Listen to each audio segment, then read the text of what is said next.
The word jihad is mentioned in the Quran about 41 times. The words mercy, peace, and compassion are mentioned about 355 times. Yes, come in.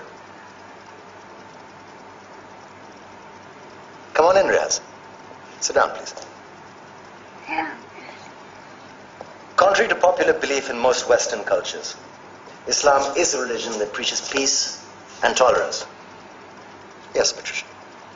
If Islam truly is a religion that preaches peace, then how come the world's most troubled spots, the West Bank, Afghanistan, Pakistan, Iraq, they're all plagued with Islamic terrorism? Well, that depends on your definition of terrorism. Some might argue that the U.S. invasions of countries like Iraq and Afghanistan are also acts of terrorism. No, those were acts of war to get rid of despotic regimes. Or a means of getting at a country's oil.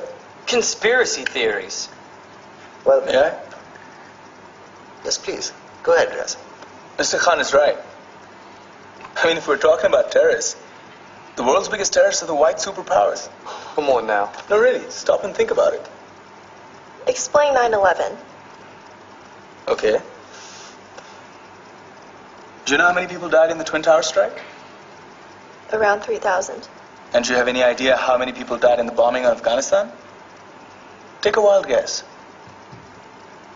More than 15,000 people died. And that's just conservative figures. About 50,000 tons of explosives were dropped on innocent civilians. Men, women, children. Yeah, but that was because of the Taliban. Now that you brought it up, did you know that the Taliban was a creation of the CIA to fight the Russians? Whatever. They were still harboring terrorists. Yeah, right. Terrorists that were never found. Just like the weapons of mass destruction that were never found in Iraq. Do you want to get into the death toll in Iraq? 500,000 civilians and counting. And what do Britain and America say when they don't find these weapons? It's simple. They just say sorry.